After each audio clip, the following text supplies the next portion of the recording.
Alright, yo, what is going on, everybody? It's your boy, Mr. DDG94 here, and today we finna react to the rise and fall of the Wayans Bros, the cool, stupidly funny, and weirdly brilliant show. This should be interesting. Without further ado, let's get right into this.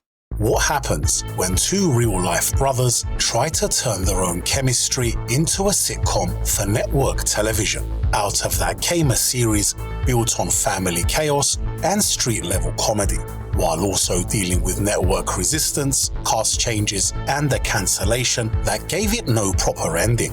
So what really happened behind the scenes? Let's find out. This is the history of the Wayans brothers. Yeah, we're brothers. We're happy and we're singing and color. Color ended when Marlon Wayans said he was broke and barely had any money in the bank, and he would sit at home on a computer working on what would become the Wayans brothers. From there, the idea was built around the real-life chemistry between Sean and Marlon as brothers. The premise would center on Sean and Marlon Williams living in an apartment on 117th Street in Harlem.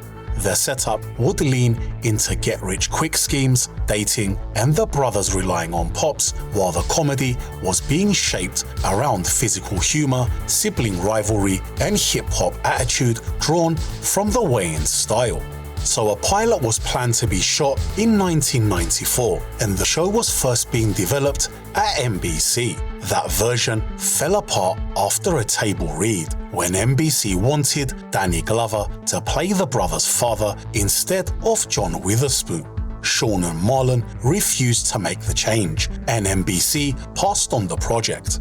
After that, the show was offered to ABC, but ABC passed on it as well. After the rejections, WB executives stepped in and said they would take the series.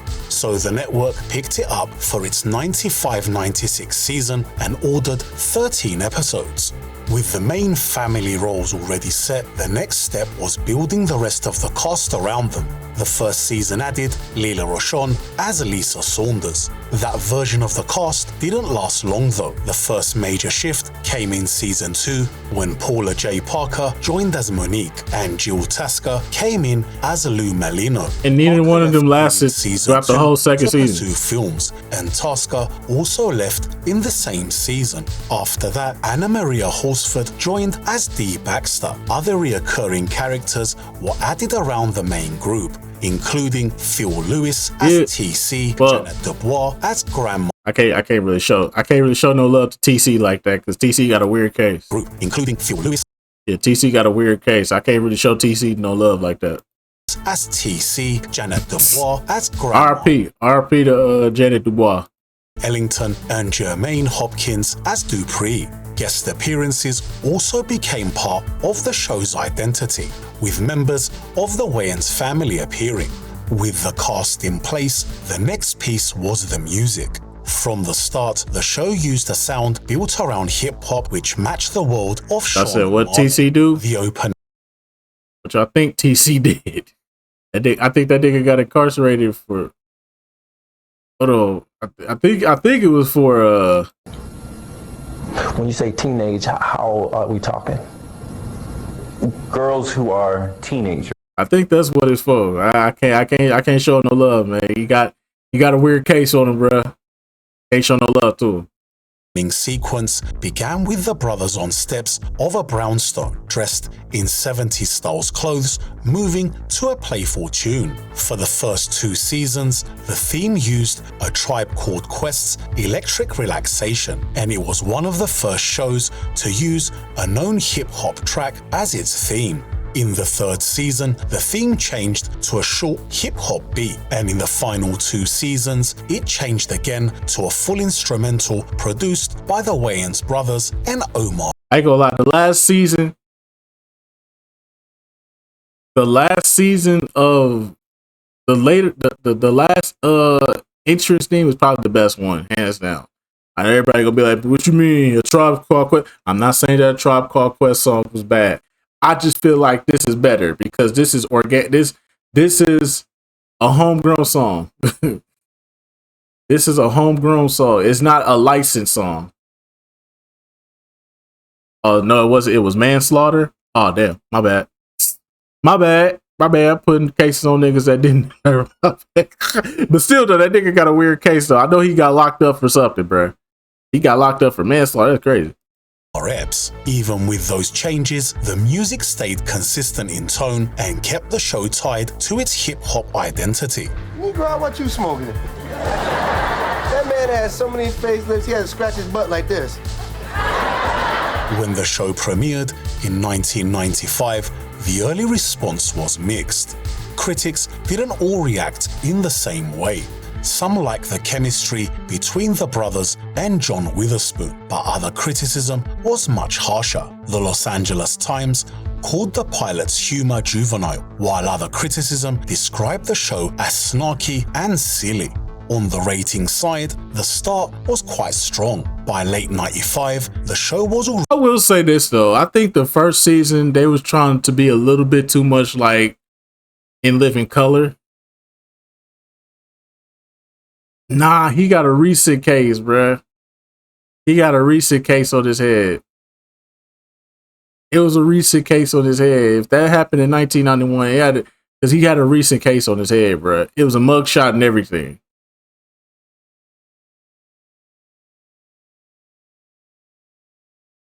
But for the first season of Wayans Bros, I will say this.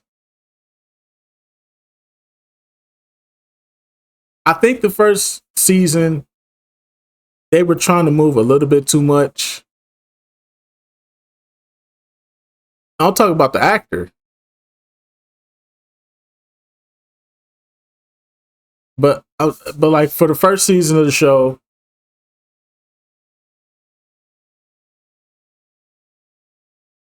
I think that they were trying to be a little bit too much like In Living Color.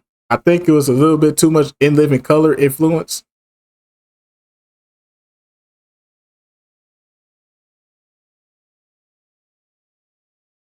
Damn, that's crazy. That's crazy, bro. I seen something about him, bro. I seen something about him. They said former Disney star. They said former Disney star Wayans Bros actor with a mugshot. I don't know. Maybe it was false information. I don't know. But then again, I saw that shit damn near everywhere. So I don't know, Chief. I don't know. Maybe Disney got it off the internet. I don't know. Disney took that shit off the internet. I don't know. But like I tried to say though, the first season, I feel like it was too In Living Color inspired. And then from the second season to the final season, I will say that's when the show really like found its formula and stuck with it. They didn't have to do anything extra. They didn't have to go over the top. Because like I said, I'm not going to sit up here and say the first season was bad, but I do think the first season is the weakest out of all of them. Out of every single season that the Wayans Bros of the Wayans Bros, the first season is easily the weakest one. It's funny. I will say that though. It's funny. The first season is hella funny. But I will say it's also the weakest because it leans too much into the In Living Color, like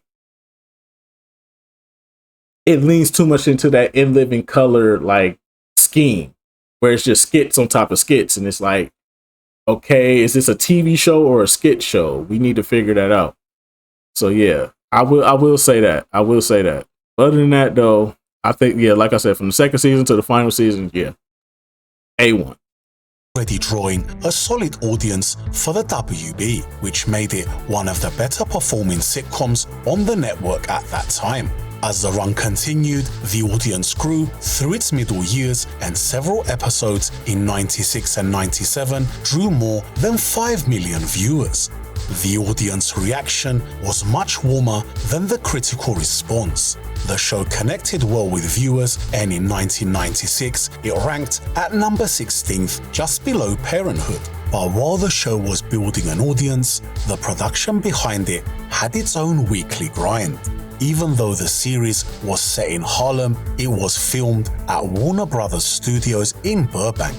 sets like Pops's joint were built with checkered floors, booths, and a counter, while the show itself was shot in a multi-camera Disney did their work. in front of a live Disney audience. did their job. That audience became Or maybe it's a Mandela effect. I don't know. series. I saw As something the run about. went on, Sean and I saw. Marlon stayed closely I swear I saw a involved mugshot of him. scripts and the direction. Around them, the writing side kept moving too. Leslie Ray and David Stephen Simon were part of the early writing team, with names like Buddy Johnson, Phil Bowman, and Devon Shepard also writing for the show. The directing side shifted from season to season as well, with multiple directors like John Boab, Buzz Sapien, Scott Baio, and Glyn Turman. Also, Marlon Wayans directed some episodes himself. On the visual side, Joe Panella handled the photography with dynamic lighting and quick cuts used to keep the physical comedy and group scenes moving. But the schedule kept changing around all of that. While the series was still running, Sean and Marlon were also working on films like Don't Be a Menace and The Sixth Man, and that affected scheduling and scripting as the sitcom kept moving week by week. Happy and we're singing and we're colored. Give me a high five. By the final stretch of its run, the show was no longer performing the way it had during its middle years. The ratings had dropped into the low 2-3 million range, and by 1999, the show had lost its strength it once had on the WB. Even with that decline, the series still moved through its 5th season. But by then, the network was shifting more of its attention towards newer shows and teen dramas like Seventh Heaven and Buffy the Vampire Slayer. That And left the show Smallville. Don't in an forget Smallville. They was getting ready to drop Smallville too. Then they got rid of the Wayans bros, man. they could have at least said, "Hey, UPN, y'all want to pick this up?" Hell yeah, we'll pick that up, bro. Give us that shit, man. They could have moved them to UPN, bro. They could have easily moved the Wayans to UPN, bro, with the ease, bro. place. So in 1999, the network decided to cancel the show. It didn't end on a cliffhanger like a lot of other series, but it wasn't given a proper finale. Nah, it was just a regular smegular ass episode with I think Roy Jones Jr. was in the final episode. Either. Fans were disappointed by that, but there was no major campaign that changed the outcome. Years later, Sean even joked about it in Scary Movie, calling the Wayans brothers a good show and pointing out that it never got a final episode. After the show ended, it took a long time for it to make it onto home media. The first season came out on DVD in 2005, but after that, the series stayed off the shelf for years. That's the thing though. They only dropped the first season. And then they had slowly started dropping the other seasons, but they weren't like in good quality. And that was like fucking people up. Like, what the fuck did I buy? Like, bro, they had shitty qualities of the second and third and fourth and fifth season. I swear, bro. They only had the first season in clear HD quality, and it was like a full episode. It's like all the shit that got cut out of them episodes, you could watch it on that DVD. But yeah, and then later on they redid it. They redid it later on though and got it right. But now the shit on streaming services in HD quality or 720p disguised as HD, but I digress. But anyways, though, yeah. So now they got it on streaming services, so it ain't really like worth doing it. But I understand though if you got them on DVD, I do understand. Me personally, we do things the Jack Sparrow way over here. That's one thing I will say. We do shit the Jack Sparrow way over here. I got my shit through other means, yeah. Do what you want, cause a pirate is free. You are a pirate. You're our favorite indeed. Being a pirate is a rarity. Do what you want, cause a pirate is free. You are a pirate. Before Warner Archive finally decided to start releasing the later seasons. Season 2 arrived in 2017, while Seasons 3, 4 and 5 followed in 2019. That finally led to the full series getting a complete DVD release in February 2025. For fans who want to add the series to their collection, I've added a link in the description below, and there should be a card popping up on screen to help you check it out. Yeah. The Wayans brothers never continued through spin-offs, reunion movies, or some bigger franchise plan. It just stopped there, but it never disappeared. The first part of its legacy was what it did for Sean and Marlon. The show gave them a bigger platform, and while it was still on the air, they were already moving further into films as writers, producers, and stars. Over time, the series settled into a bigger place in 90s TV history. It is still remembered as one of the key comedies from that period, and it keeps getting mentioned alongside shows like Martin, The Fresh Prince of Bel-Air, and Living Single. It's also treated as one of the comedies that helped define the WB. Yeah, this is a top five. This is a top five black sitcom, bro. Let's be for real. Top five black sitcom. I don't know why people try to downplay the Wayans bros, bro. I don't know why people try to downplay this and say, "Oh, this was a B minus show." Nigga, this was top tier, bro. What the fuck is y'all talking about? This is top tier, bro. This is a top five. I don't care what everybody say. We all know Mark number 1. We all know Fresh Prince is number 2. Number 3, you could argue Jamie Foxx show or fucking Living Single. You could argue those. But in my personal opinion, I'm putting the Wayans bros probably at number 4 over, putting them at number 4 over Living Single. Because I have to rewatch Living Single, plus I never finished it. I think I stopped at like the 3rd season of Living Single. So yeah, I have to rewatch it again. As for my own view on it, it's a really but people need to stop downplaying the Wayans, bro. The kind of comedy that could leave you laughing so hard you were on the floor, and a big part of that came down to the chemistry on screen. Sean and Marlon bouncing off pops just worked. John Witherspoon was perfect in that role, and every time he showed up, he added something extra to the scene. A lot of the strength came from how far the show was willing to push the comedy. The facial expressions, the timing, the reactions, that was where a lot of the laughs came from. It wasn't just another sitcom on television. It had its own energy, and it was willing to go bigger to get the laugh. Nah, that's in the works right now. The show found its the next one will probably be a popular show that I didn't like. Wanted to be, and it's going to be a popular show, but the end of its run. And when you look back on it now, you can also see I had to rewatch a couple episodes. Was around it. It was a great sitcom, and it's easy to understand why it still gets so much love. Next time, we take a look at another classic. Until then, why don't you check out our previous video on Martin? Alrighty, man, that's just gonna about do it for this one, man.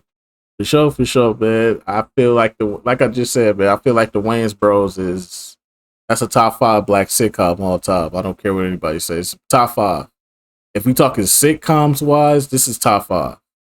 Like I said, Martin is undeniably number 1, without question. Nobody can take that away from Martin. Martin is undeniably number 1. Matter of fact, I might even go as far as to say, no, I wouldn't even say Living Single is in the top 5. I would probably argue for either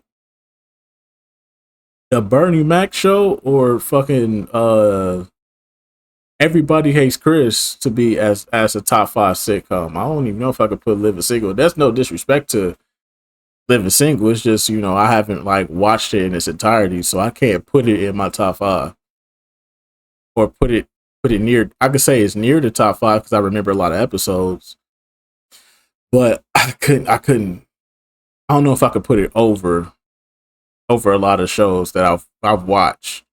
So yeah. But anyway, so that's just gonna about do it for this one. I will see you on the next video. Till then, deuces.